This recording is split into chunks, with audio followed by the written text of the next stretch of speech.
being 6:30, 6:31 actually, I'd like to kick off this month's meeting of the NDCAP. As we usually do at the beginning of each meeting, if everybody could just go around and introduce themselves to the audience. And I will say, I've been informed that we are being shown live on PACTV tonight. Typically, we're taped, but because we're in the in this room now, they're able to show us live. So just keep that in mind, everybody. I'm Pat Charmel. I'm with the Old Colony Planning Council. Joe Coughlin, Town of Plymouth, appointee, Nuclear Matters Committee. Hi, Sam Phillips, Director of the Massachusetts Emergency Management Agency. Pine Dubois, appointee of the Speaker of the House. Rich Grassi, appointee of the House Minority. Robert Jones, Health and Human Services. Dave Johnston, Mass DP, and I'm representing the EEA Secretary.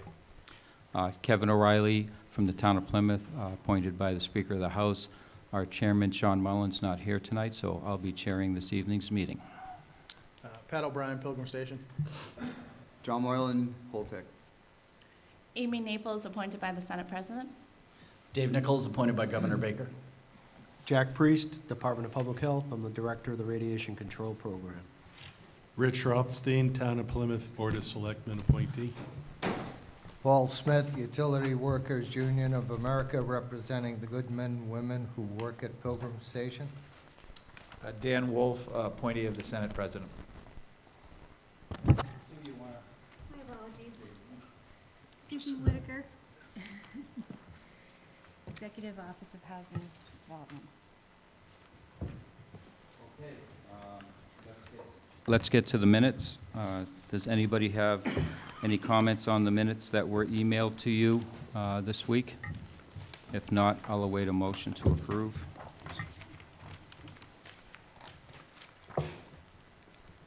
Joe? On page 6, under panel discussion on recently filed NDCAP legislation, the second last line where it says, it's simply a typo. Vice Chair O'Reilly noted that there is nothing. H is missing. And then at the end of that sentence, there's a response missing, which was my response, where I said that there is, let's see, there is nothing in the legislation not providing for it either. You had made a comment going one way, and I said that there was nothing in there going the other way either. So both parts of the issue would have been covered if my response had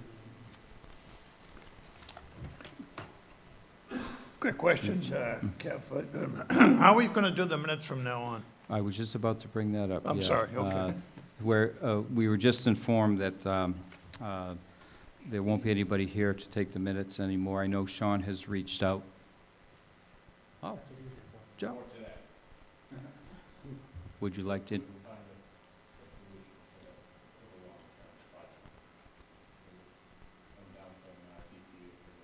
Excellent.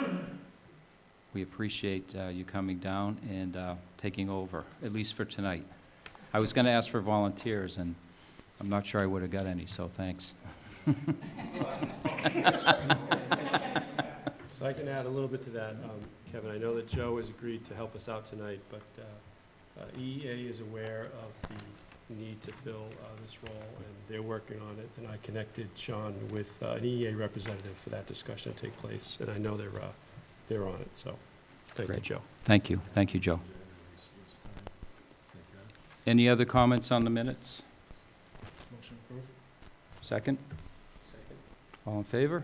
Aye. Opposed? Okay, thank you. We'll move on. Dave, Sure. updates? I don't actually have much new to report. There have been no developments on the motions that the Commonwealth has filed with the NRC Commission seeking a stay on the license transfer.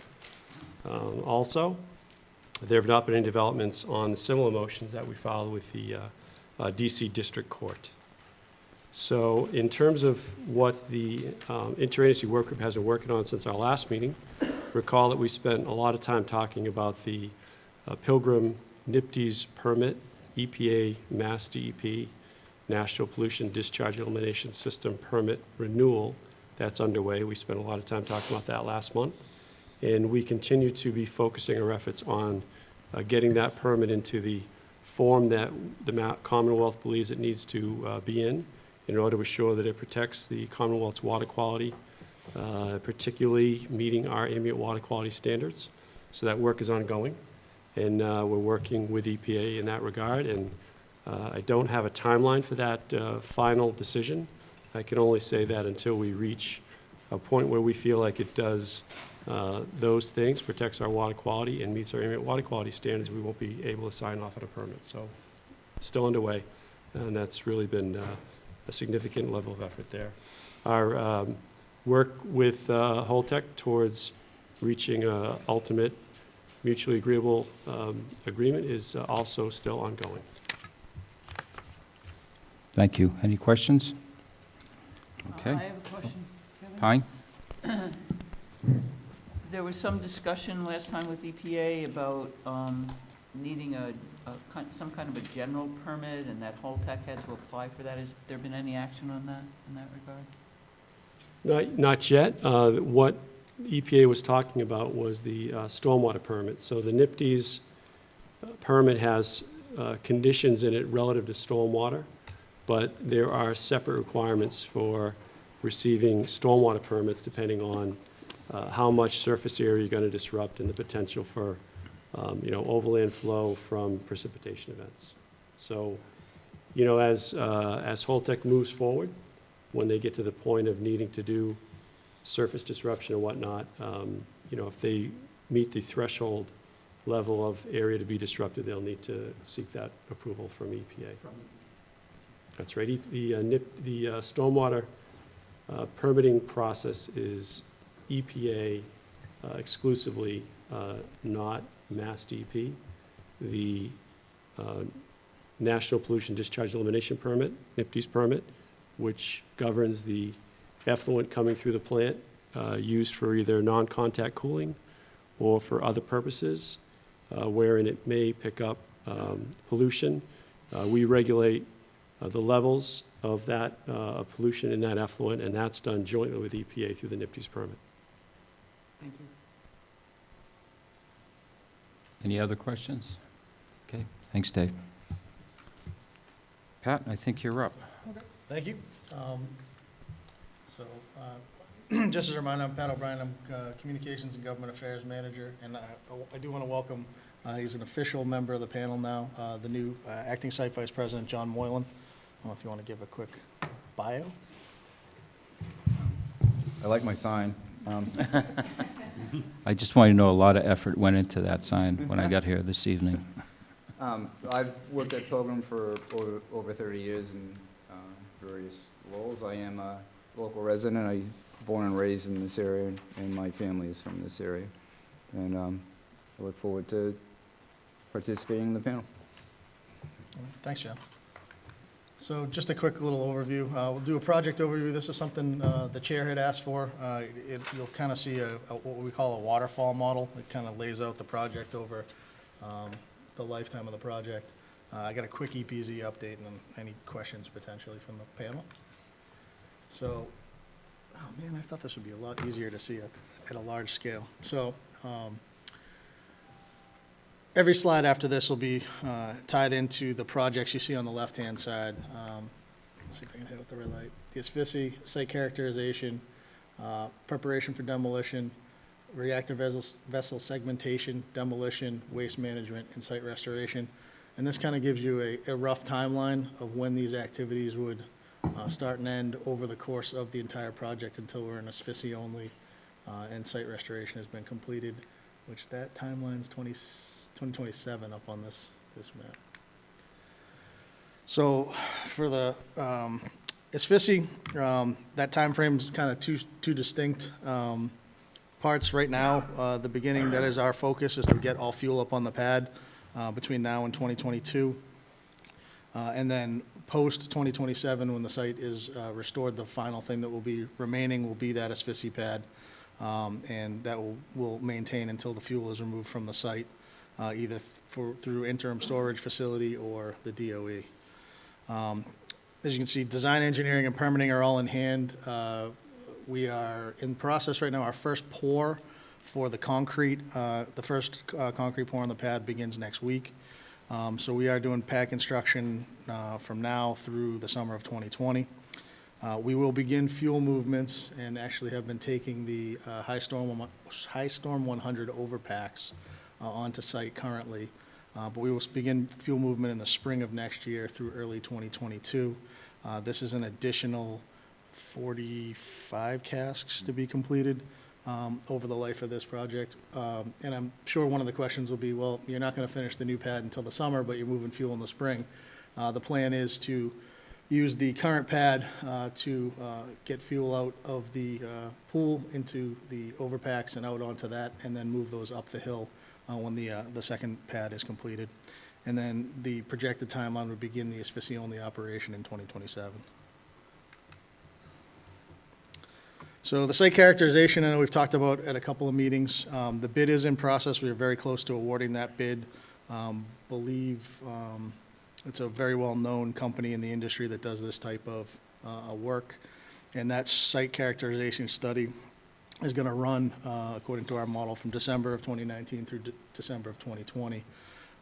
At that time, and I've made the commitment in the past, we'll work to provide as much information, if not the entire study, to this panel for review. Site modifications.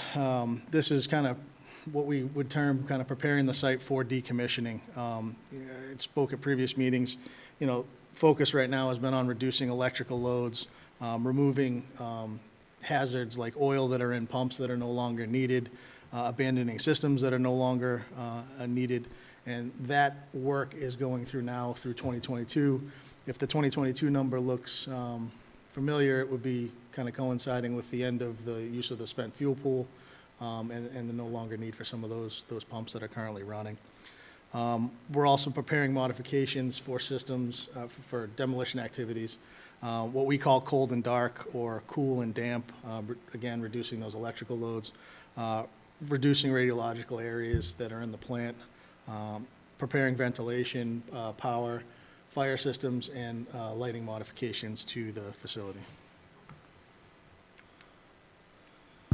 All right. And one of the other major projects in the near term is our reactor segmentation.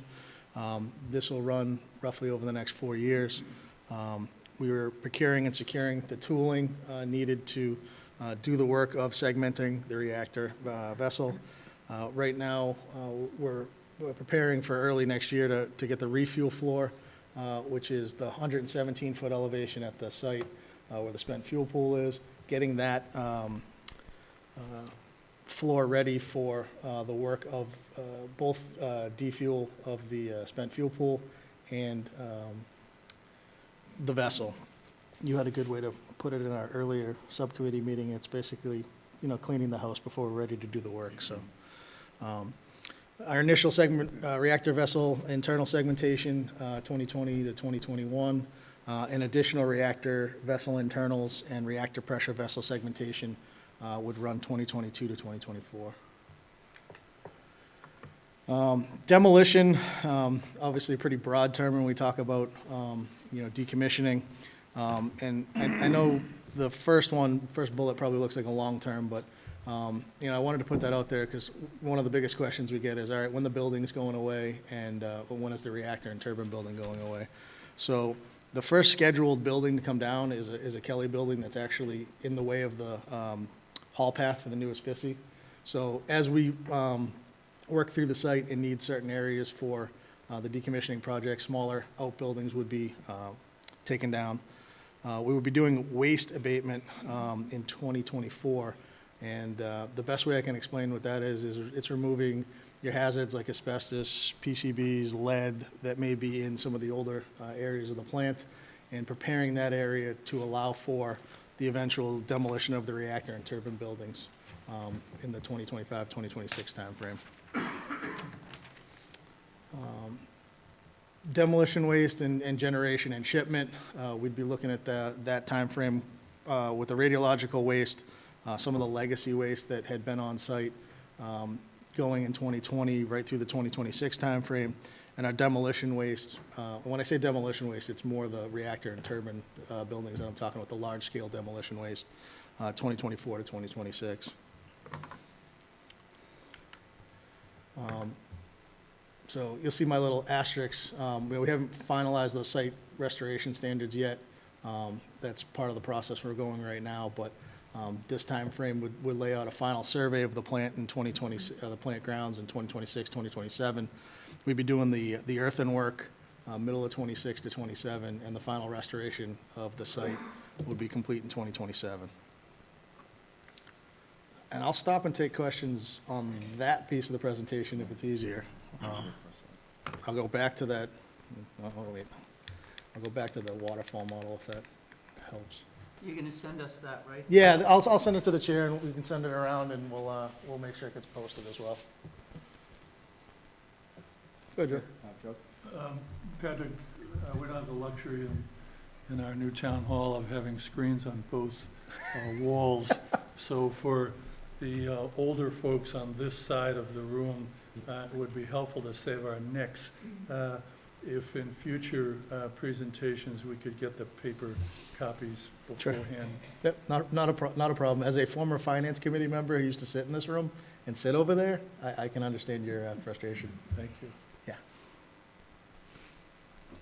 Pat, is the, all fuel moved to the SFIC the same timeframe as before, that early 2022? Yes. Okay. No problem. Anyone else? Pat? Yeah. Rich? Yeah, have we expended anything from the DTF? I would assume we have, but. Or is it still 1.18 or something? Oh, no, the 1.1 was the number roughly we were at. I know there's been planning costs that had been under energy that had been expended. Even with the SIFI? Yes, FISI is separate, so the I know SFISI it's separate, yeah. but It's a separate project where, there's work to be done with the Department of Energy related to costs associated with the SFISI, so I'll be careful in what I say when it comes to the SFISI. But it is separate, a separate. so yes or no, you've expended funds? From the decommissioning trust fund, in general, yes. And how does that process, how does he go through that process? You have to submit paperwork to the NRC? Yes. And how long does it take them? I believe, and I'm trying to go off the top of my head, so, forgive me.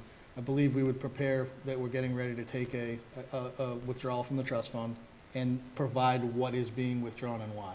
How does NRC monitor, oversee, whatever you say you've completed? How do they come in and do an evaluation? So there's financial requirements related to what we spend and what the NRC has for oversight. I don't have them off the top of my head, but there's a strict process in what allows us to even take money from the trust and what we spend it on. So there's a very tight process of what's a qualified expense out of a trust fund and a non-qualified expense. Thanks, Beth. Yeah, no problem. Mr. Smith. Question through the chair to the good Mr. O'Brien. So 2022, a lot of the dismantlement, deconstruction will actually take place and waste will be generated. It will have to leave the plant site. Has a decision been made as yet as to what means the waste would leave the waste site? So I don't think that matches up with the timeline I have up there. This looks more like there's mixed waste and radiological waste. The radiological waste now with resin shipments and things along those lines are trucked. We did, I guess this is a good opportunity to say, we did have the Department of Energy on site a week and a half ago. They were here for 4 days in Plymouth. Had a chance to meet with a number of people in town, subcommittee of this panel, a number of staff, a number of state agencies, the vice chair of the NDCAP, the chairman of the Board of Selectmen, and what their task was to look at Pilgrim, the infrastructure around in the community and in the state, to how they would eventually remove fuel from the site. They've done this at every plant that's shuttered, and they were very thorough. They met with the MBTA and Mass Bay Commuter Rail for one day, looking at rail spurs. So they're looking at all options on how to move the waste, more so the fuel. We're looking at different options, and we haven't come to a final decision on how we'll be moving some of this. But, you know, some of the discussions just around, just around fuel was, do you bring back the barge berth that's still sort of there, that got a lot of the components into the plant originally? Do you do heavy haul trucking? Obviously, Pilgrim is limited, there's no rail. Other sites, Vermont Yankee, for example, just put in a second set of tracks up there, and they're doing a lot of their waste removal via rail. Thank you. Just to follow on Rich Grassie's comment and maybe to segue a little bit into the EPZ. I think last month, Patrick, you mentioned that 2.5 million was going to be provided from Holtec to the town of Plymouth for emergency response, emergency planning activities. Is my memory correct? The number's off. We did a 2.5-year agreement. Oh, okay, that's yeah. a 2.5. Yep. But the money hasn't, but the money would come from the DTF though? Yes. Okay. Yeah, emergency planning grants, yes. Okay, be nice if it'd be 2.5 million. Well, they agreed to a little bit less than that. Okay, 2.4 million. Oh, hang on. Joe has another question. Okay. Patrick, as you start the process of tearing down the outbuildings and then moving into the reactor buildings and so forth, how will, if at all, the topic that's come up in past discussions at these meetings of rubblization, how will that be potentially used in that process? And as you make decisions, or as Holtec makes decisions about each of these buildings, I would assume that then at our next monthly meeting, after you've made the decisions, that would be reported as to how that process will work on building X, Y, Z, so forth. I think the simplest way to put it is most of the outbuildings I speak of that'll come down early are just sheet metal buildings. Sheet metal buildings on a pad for the most part. When it comes to potential rubblization and things along those, I don't think we've come to an agreement yet on some of that, and I think that's under some purview in the discussions with the Attorney General. So I'd be hesitant to say much more on that, but yeah, when those decisions have been made, and obviously we'd be willing to share.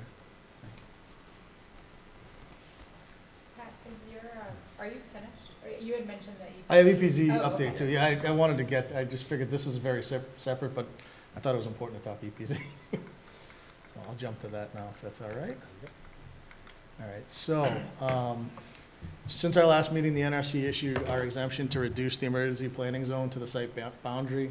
That happened on November 4th. The reduction to the site boundary will happen on April 1st. I'm personally been meeting with and continuing to work on agreements with the communities in the EPZ and the reception center towns on their 2020 grants. As you remember, I might have said earlier in an earlier meeting, we did do that 2.5-year agreement with Plymouth. Did agree with Taunton this week on a final number for their E-Plan grant for 2020. Working through the paperwork with them right now. I've met with Kingston, Bridgewater, and Marshfield this week. Kingston and Marshfield this week, Bridgewater previously. Working through some proposals with them. And meeting next week with Carver, Duxbury, and late breaking news, I did schedule Braintree today at about 5 o'clock. So I'll be meeting with them next week as well. And the one key thing today was the final Siren test for the emergency planning zone. Very successful, a lot of hard work he's in the audience, Dave Noyes and the emergency planning team did a lot of maintenance ahead of time and ensured that all the sirens are in good working order, and did testing over the last couple months to prepare for this. So that was a good success today for the team. And we did share that with the media so the community would know, and we did a lot of social media, which I find now is the way you want people to know that there's a siren test. You put it on All Things Plymouth on Facebook. So but I think that's it. Question, Patrick? Yes. Each year, the EPZ communities have been receiving residents and businesses and emergency planning calendars. So when will be the last official release of that? You have it already. 2019 was the last year of doing the full calendar, yeah. Even though the zone is not going to be reduced till April 1st, there's Correct. no need for a calendar for 2020. Correct. You're saying, okay. Is that a final decision? Yes, Mr. yes, because O'Brien? I'd be really late in getting my pictures together to get out to the community. So we should save our 2019 calendar for Correct. posterity. Correct. Dave? Patrick, is Taunton in the EPZ? Taunton is a reception, Taunton, Bridgewater, and Braintree are reception center communities, so should an event happen and we would need to evacuate, those three communities would be the spots to head to, based on what your subsection is in the areas of the EPZ. And then I noticed that there, and I don't see a lot of my friends from the Cape here, but there weren't any towns out on the Cape. They are outside the 10-mile zone. I understand that, so I'm wondering if there are evacuations that are necessary, there's gonna be people coming off the Cape too. Are you talking with any of the towns, especially the immediate ones on the other side of the canal to? No, because Please keep they've them never been a informed. part of the emergency planning zone. There's a couple communities on this side of the bridge that are actually in the 10-mile zone that never agreed to be a part of it. So I'm thinking Plimpton, off the top of my head, has got a piece of their town in the 10-mile zone and haven't been a part of it. But that doesn't mean you can't talk to them just because they're. I understand that. What I'm talking to them about is what their 2020 grant looks like for what's required right now, and everything's gone April 1st. So everything reduces back to the site boundary. So I'm working with the towns that have agreements in place. Okay. So are there plans to talk about emergency planning outside of the grant program with some of these other neighboring communities? No, because the emergency planning zone for the plant shrinks to the site boundary on April 1st. So Okay, there, so, okay. It yes, seems like that might be a gap there, right? That, I understand it's where the zone is, but there's gonna be people outside the zone that potentially could be affected. but the zone's based on risk, and with the risk models and with the NRC's thought processes, there's no need for an evacuation post-Zerk fire, which is April 1st. So that's why everything shrinks to the boundary. If there was an emergency, everything's handled on site. Okay. I mean, I'll just jump in to say that Holtec may not be working with the communities, but MEMA, as we met with all the communities separately this morning, and we can expand that boundary. We focused on the EPZ and the reception center communities to really start to look at sort of next steps, but we could expand that. Any other questions or comments from the committee? Okay, thanks, Pat. All right, next on the agenda, we are scheduled to talk about the reactivating the working groups. I know some people via the emails that I've seen have volunteered to reactivate their committees, and I know some committees, I think Pioneer Committee's already met, hasn't it? Yes, the Site Restoration and Cleanup Committee, work group, has decided to meet each time NDCAP meets at 4:30 in the afternoon upstairs. So any month, but December and August excluded unless you for some reason change that. We will also meet at 4:30 in the afternoon. We did meet a little while ago. And I do have a question for you. Sure. We had a request of public people that want to participate in the work group. Is there any reason they can't be members of that, or would they just be members of the public coming to that? It would be typical, as we had done in the past, where there'd be members of the public who can attend and speak at those meetings. But there's no influence on the quorum whatsoever or anything? No. And I believe we had a question as to the action, if there's action from NDCAP that needs to accept that Pat O'Brien and John Moyland are part of that at this point in time. The easiest way is I just sent you an email saying John and I are willing to serve on that subcommittee. Okay. In the past, we haven't asked for a full vote of the entire committee. we've just encouraged people to let either myself or the chair know who was on the committee. So we're letting you know. Okay. I would like to restart the Finance and Economic Development Committee. If anybody is interested in joining that, they don't have to speak now, or you just raise your hand. I think you asked me. I did ask you. You didn't give me an answer, though. I think so I said, I'll take that all right, as so an I'll say it affirmative. publicly, yes. If there's anyone else, Pat? Okay, thank you. Kevin, I'll jump on that one too. Okay, Dave, thank you.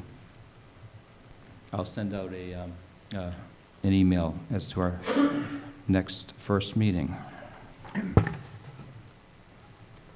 Joe, I know you had asked me about where folks can meet. Did you just reach out to the town manager's office, Pine, to get a meeting room here?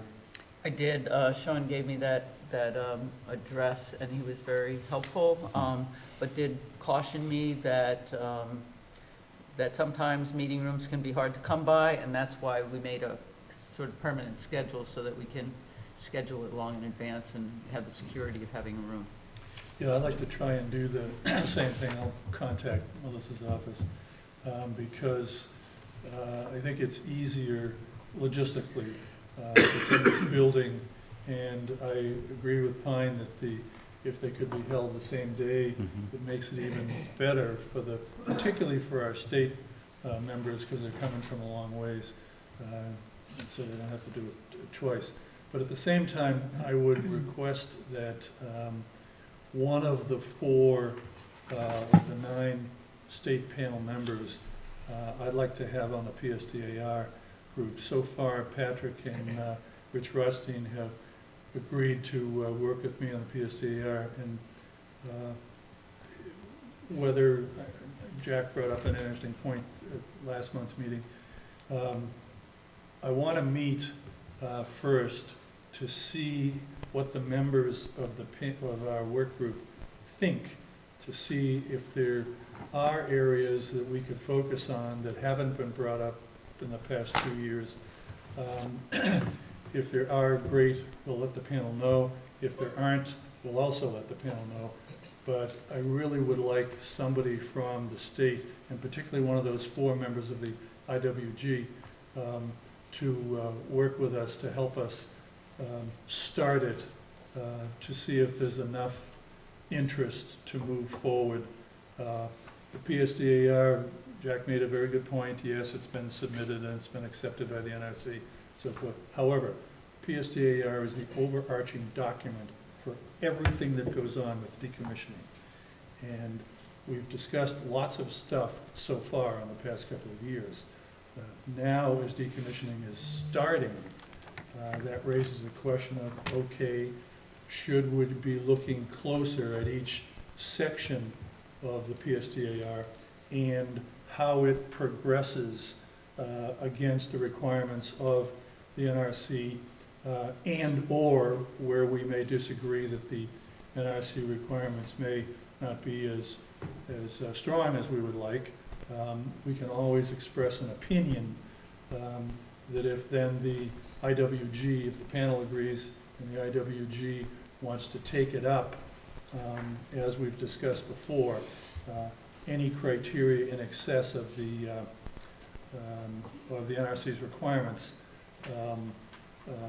It's not new, but the process certainly can continue like that, and so that whatever the panel can offer from what may come out of the work groups, if the IWG wants to pursue those in the negotiation process, and even better, hopefully that litigation will get resolved one way or the other, and so that the IWG can focus even more on the non-litigation issues and the 2 lists of priorities, the Commonwealth's priorities that were identified many months ago, and then the host communities' priorities, the 15 priorities, so we can start focusing more on those once that litigation is out of the way. Kevin, I'd like to comment. So Joe, I understand your desire to go back and look at the PSDAR and what is tracked, but I think there's I think you could accomplish the same thing by having those members be part of the other subcommittees. For example, the cleanup and restoration, which is a large part of the PSDAR. You've got a finance subcommittee. So when you have the discussion with your members on whether we should keep that subcommittee, I think we could gain some efficiency if those members are part of those other subcommittees. I think you can get the same results without having to create or continue to have that particular subcommittee. Yeah, I mean, it's a fair point, and as I said, the first meeting I want to have is to discuss all this.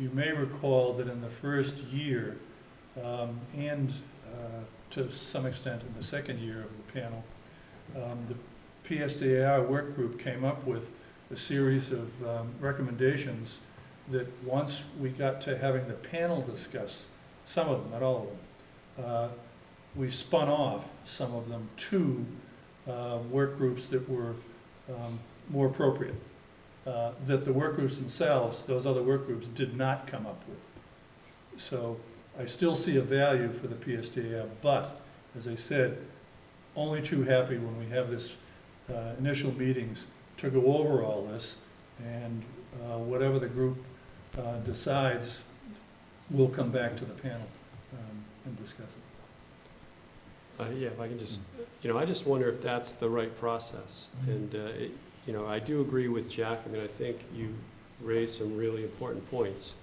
and they sound remarkably similar to what we just spent an hour and a half talking about, and that's a good thing.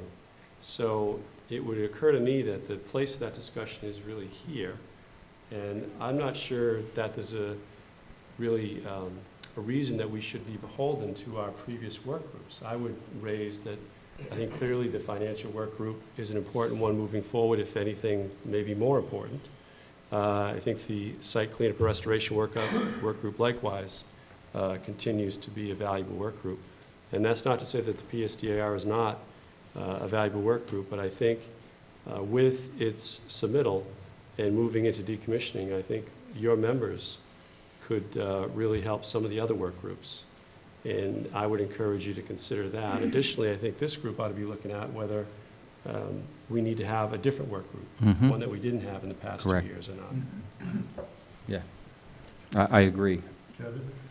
Not to be a contrarian listening to the pros and cons, I'm thinking that by having the PSDR working group remain, this gives an opportunity with Patrick being there and assuming an active participant. And last month's meeting there, I think you're rattling off and continuing about all the different facets that you're involved with the PSDR in terms of from engineering, to finance, to environmental, to this and that and that. There's a lot of information going on, and it gives the PSDR members an opportunity to maybe get a little bit into the weeds on some topics where some of us have some knowledge.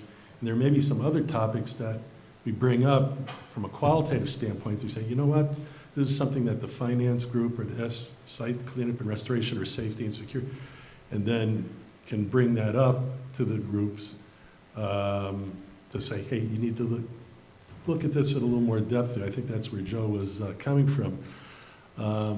Another thought is that you may recall about 2 years ago, the NRC was before the PSDRs even were put together by Energy and Holtec, that the NRC was in the process of trying to put together some revised, updated decommissioning regulations. I don't know if that's still going to happen in our lifetime. Maybe we'll have a final spent fuel repository before that happens. But in all seriousness, there will probably be some modification to the decommissioning regulations that could be retroactive to even those who filed PSDRs, and this is something that I think the group could also be paying attention to insofar as it might impact both Holtec's work as well as the things that the panel would want to pay attention to. So I just thought I'd put that perspective out. I'd like to follow up on something Dave said about, are we looking at the right groups? I know I haven't heard anything about safety and security, whether or not that is going to reform, or whether or not there's interest for some other group that we're not covering here. Rich? Yeah. The senator and I were co-chairs of the Safety and Security. I've downloaded and reviewed the 2018 and 19 report and our report. And I, quite frankly, am not sure what the working groups are supposed to do. We talk about organization here. We're talking about members. We're talking about cross-fertilization. What are they supposed to be doing outside of the, I mean, I know we've discussed it before, but it was primarily towards the annual report, I thought. And I can see where we would continue it in the future in a particular subject area like safety and security. Monitor the NDCAP, monitor other things that are going on, listen to Pat's presentation, stuff like that. I'm not sure what we're supposed to be doing beyond that. I think it gives the members of the working groups a chance to get into the weeds a little bit more. I think a good example is what Pine's group did with the DOE, was it last week? Last week, where everyone may not have the time to, during one of these meetings to get all the information, but they had the opportunity to get on site and talk to the DOE, and we'll be able to share that information with us, whether it's in the meeting or in our report. So I think they do serve a purpose. Just as an example, Mr. Chairman and Rich, recently, I think within the past couple of weeks, I've seen on the internet that not a new topic for us, but a new issue under, say, safety and security. There was a problem in one of the nuclear facilities in France where a couple of casks cracked, and that raised the whole issue that we've debated in the past, and we've had Holtec representatives talk about all that and, you know, putting the cask in a bigger container and so forth and so on. Well, the short article that I read on it was quite interesting, and there was discussion that just trying to weld it isn't going to work. And it's something like that that maybe we could follow up and say, get appropriate representatives from Holtec back to give an update on what would they do. We have a good example now in France, all right? What happened in France? If the same thing happened in the US, would Holtec use the same procedures or whatever they did over there here? And if not, why? What would they use? It might be thought of as an update to previous discussions, and that's the kind of thing I was trying to allude to and maybe didn't do a good job of it. If there are areas where things have changed, or as the year goes on, there are new changes to some of the things we've sort of talked out in the past, and they're in our annual reports. If there are new changes to those things, I would think would want to bring them up. If there aren't, then leave them alone and move on to something else. But that, when I saw that article, I said, gee, that's appropriate for the kinds of things that we've been talking about in the past couple of years. Senator? What do you think? You don't want to know. Neither do I. I mean, when I went... So here's, my opinion of this is that form should follow function, and that we should really understand what these groups are going to do relative to making a change or being able to speak in a way that anybody's listening, anybody cares, and it affects an outcome. So I don't, you know, what I'd like to hear is a discussion about, okay, one of the groups comes up with an opinion or forms an opinion or has input. I'd like to know whether or not that has any influence on it or any impact on what happens, either through one of the state agencies, through this committee, through the NRC, or through Holtec. So, I mean, you know, before I spend a lot of time and exert a lot of energy, I would just like to understand the process by which that is actually an empowered process. That's what I think. I'll give you an example, the ISFSI. When it came up for discussion at previous meetings, Paul, I remember you brought up the subject and you gave me sort of a quick brief on what you were planning and how it would be configured. There was some security concerns. And we expressed them. I sent an email. I never heard another thing about it. Not a thing. So I'm not so sure the influence of the panel.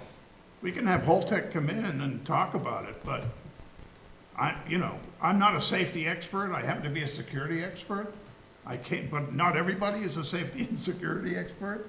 So when you say, Rich, get down into the Joe, get down into the weeds, you're in unfamiliar territory when you get down in the weeds. I mean, when I stood in front of the college and tried to decide my major, I picked system engineering instead of nuclear engineering. Okay? Right, this is an advisory panel, not going back to the old argument that it's not a panel of experts. It was never intended by the legislature to be a panel of experts. None of the citizens advisory panels that the NRC is now pushing for around the country are supposed to be panels of experts. We've had 2 years of the working groups, 18 and 19. Give me one example of where the working groups have influenced operations on the site. I think the pad is a good example. I don't think so, because I asked a question about the pad and I never got an answer. And I suggested some improvements, and so did Mary Lambert. Well, I think you're referring to the fact that the pad got moved, and I think that's a big deal, right? That's a big deal. We shouldn't lose track of that. And maybe if some of the folks from the Site Restoration Cleanup Work Group talk a little bit about what we did today, and that may speak to some of the senator's comments, I think, as well as some of the other concerns that are being raised. And additionally, I think it's a good opportunity for maybe us to get some feedback and to find out if our work group is moving in the direction that is going to be useful and informative. So what we worked on today, and I would encourage anyone from our work group to please pipe in, but what we worked on today was to come up with our mission statement for the year. And I think where we landed is that we viewed the role of our particular work group to get into the weeds, to do a deeper dive on some of the things that Pat just ran through on his waterfall. And what we talked about was, with Holtec in the room, as well as some folks in the interagency work group, the agencies, that we would get into, more specifically what they're doing, what they're seeing, some of their thinking and where they're moving forward. And it would provide an opportunity, one, for us to get educated on what they're doing, and to the extent that there's an information gap or a knowledge gap, we'll be able to probe that and hopefully be more effective when we provide information to the rest of the NDCAP or the folks in the citizenry. Additionally, it's a time when once a month the folks from Holtec are going to have easy access to the agency folks. And if they're talking with us about what they're doing, it's going to give us the opportunity to flag issues for them to avoid problems down the road. And give them an opportunity to ask us questions about some of the things they're advancing. So I think what it provides is it provides learning experience for the folks who haven't decommissioned a facility. It allows the folks who are doing the work to try to avoid the pitfalls that can come with lack of knowledge on what our requirements are in Massachusetts. Also provides an opportunity to provide a better mechanism for communication. And hopefully that'll channel up through the minutes that our work group provides. And I know the last time we were here, Sean talked about his desire to have each work group meeting be summarized into 2 or 3 different bullet points as to what was accomplished. And that would be fed into maybe updates that could go up more frequently than annually to the interagency work group or to EEA. And hopefully that means of communication will effectively convey what we're seeing, what we're doing, and also provide a means to do a better job of educating the folks in the community as to what's going on. So I think we all left our meeting tonight feeling like we had a pretty good framework for moving forward in the next 12 months. Now, if we sit down every month and we don't accomplish anything, we don't have useful communication, we aren't receiving information, and we're not getting enough information to add clarity to the work that's being done and to bring that back to this group, then I think will be ineffective. And at that point, I would question what we're doing. And some of what I'm expressing in my desire to have us look at all these work groups is also, fatigue.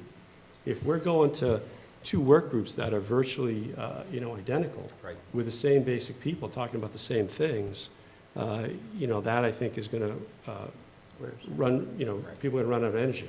So that's what I'd encourage, that I guess firstly that we get some feedback from the panel on what you just heard about our work group, and I would also ask anyone on the group to offer any opinions or corrections so that we can get the feedback. And if we're in the right direction, then maybe that's kind of the model for what the other work groups ought to do. And then I'd encourage all of us to look at what we need for work groups moving forward. I know the Senator has a question.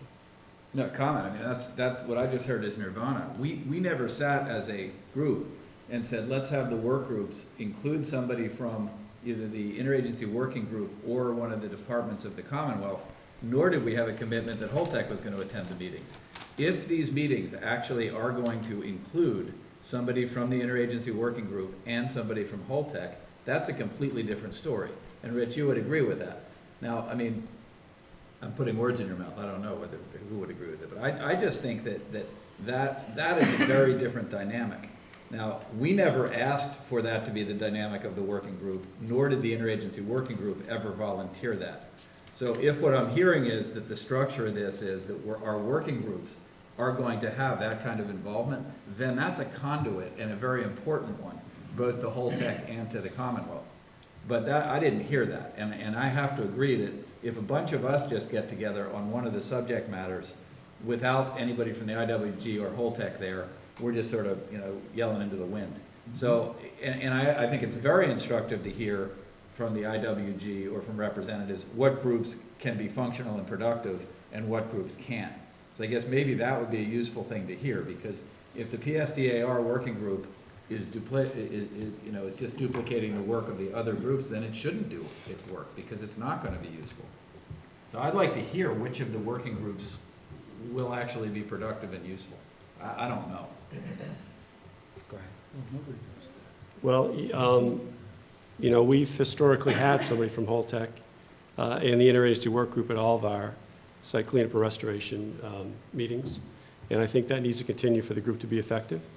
I think probably a security work group would need to have somebody, not me, because that's not my expertise, but probably somebody from the interagency work group. I don't know, maybe Sam or somebody like Sam. And I think, we're going to need to have Holtec at a lot of these work groups, which is, a burden. They've got work to do, and, they don't have unlimited resources. So that's why I urge that we're careful and judicious in thoughtfully selecting the work groups we should have moving forward. And I agree with the Senator, though, that we need to populate them correctly so they're effective. Otherwise, what is the point? And I think, from what I'm hearing today, I think our work group should move forward. I think a site security work group should move forward.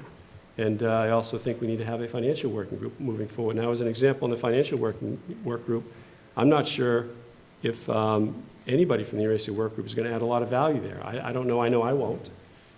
So I think that's one, I think Holtec does, clearly. Mm-hmm. But, I think that's how we ought to be thinking about these groups moving forward.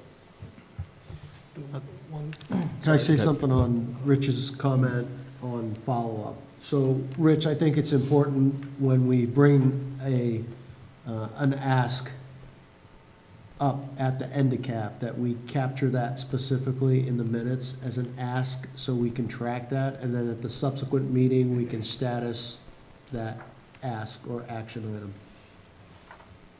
And then it won't get lost in the turns and trials that we have here at the panel.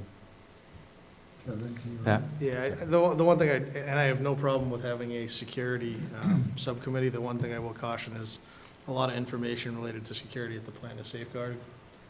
So there may be some challenges and frustrations, and I just want to put that out there that, we will assist as much as we can, knowing that there are limitations. So just 2 things on the security piece. So I think it should be safety and security. The EPZ and reception center communities and MEMA and Holtec do meet monthly. So I know the NDCAP members are not part of that. It's also not a public meeting. So the other thing we have to just think about is content of, I mean, that's becoming a very content-focused meeting.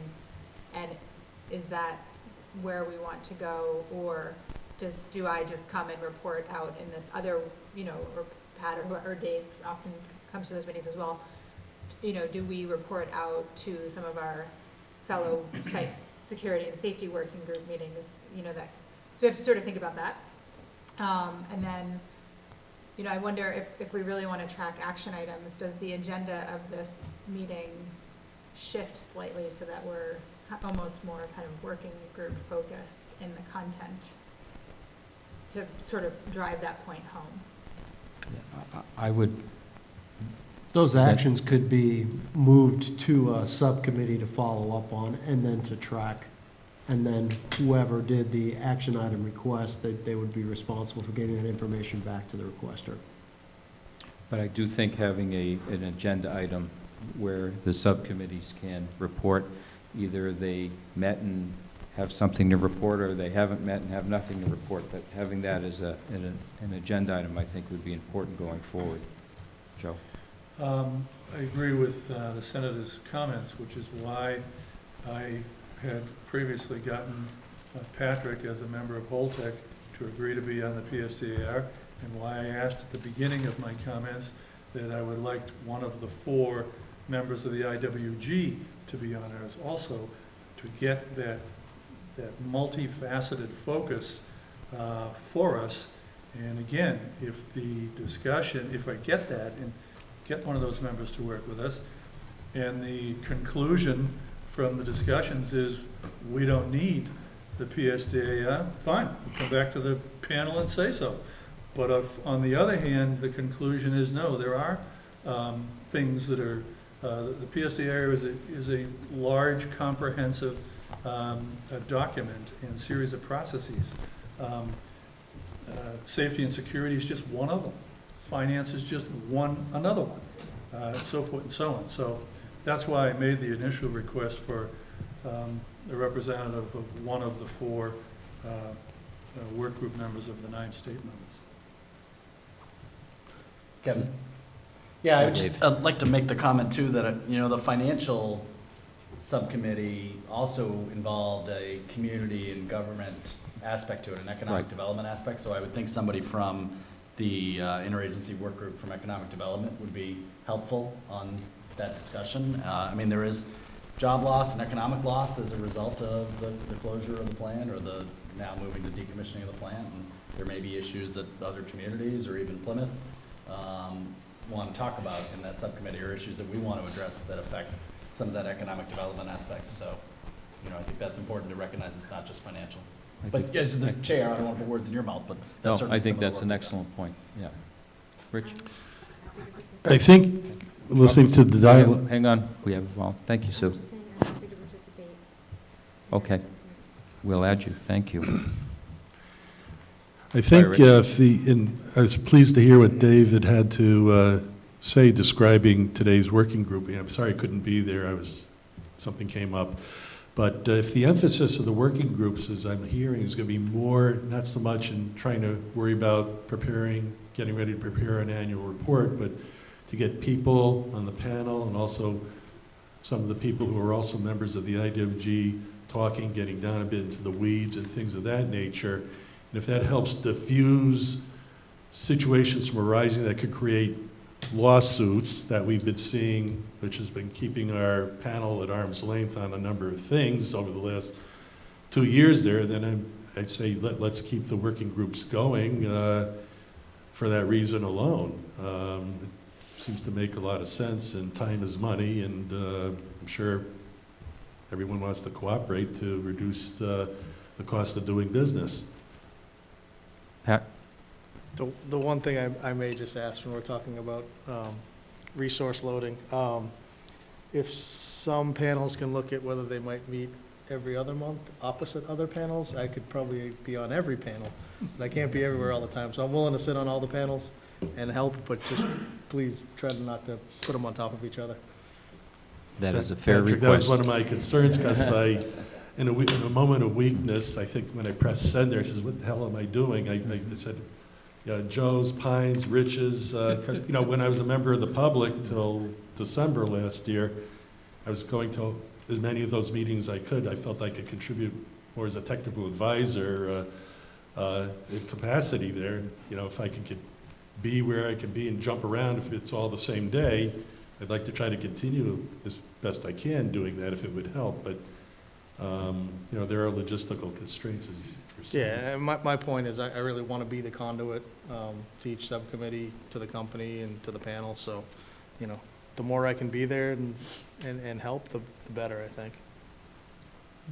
So, just to summarize, I don't think we need to vote on this, but if someone feels we need one, make a motion, but I think we're in agreement that we'll move forward with some of the subcommittee, working groups, following the model that Dave and Pine, your group, put together, which I think is a good one, and I will relay to the chair that we want to add the working groups to the agendas going forward.